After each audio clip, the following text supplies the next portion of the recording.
আসসালামু আলাইকুম, সবাই কেমন আছেন?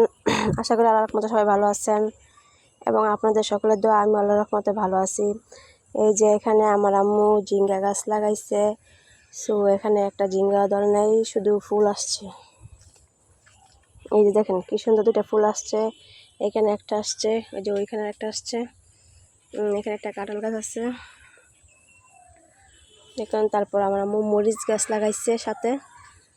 বৃষ্টির কারণে কোনো কিছু হইতেছে না, ঠিক আছে। এখন প্রতিনিয়তই বৃষ্টি নামে, প্রতিদিনই। দেখেন আমার আম্মুর গাছগুলা। এটা হচ্ছে আমাদের পুকুর পাড়ের আর কি, পুকুর পাড়ের জায়গার মধ্যে লাগাইছে।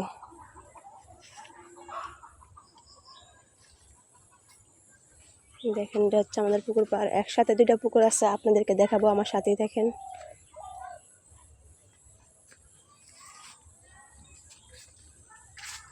দেখেন এখানে কত বড় একটা বাঁশের জার, অনেকগুলা বাঁশ আছে।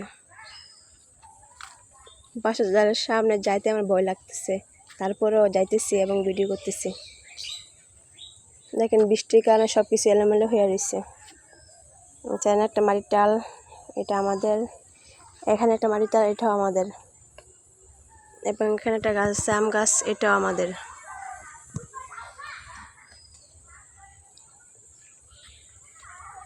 দেখেন এখানে কি আড়া জঙ্গল হয়ে গেছে। ওই যে রাস্তাটা যে দেখতেছেন কচুগুলা, এই কচুগুলো আমার আম্মু লাগাইছে।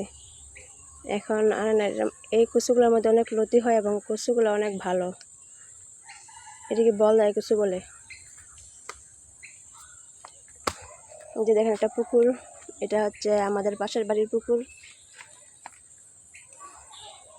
যে এখানে একটা গাটলা আছে।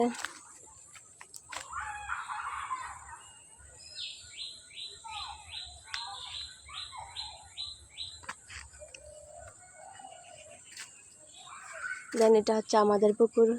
ওই যে ওইখানে একটা গাটলা আছে, তারপর ওই যে ওইখানে একটা আছে, আর একটা আছে ওই যে ওই জায়গায়, কিন্তু বাঁশের জারের জন্য দেখতেছেন না। আর আমাদের বড় ওয়াটার আপনাদেরকে দেখাবো, সাথেই থাকবেন। দেখেন এই পুকুরের মধ্যে মাছ চাষ করে, তো বগা এবং পাখি মাছগুলা খায় ফেলে দিকে, এখানে উপর জাল দিয়ে রাখছে। জালটা আবার বাতাসের কারণে এবং বৃষ্টির কারণে পানিতে নেমে গেছে।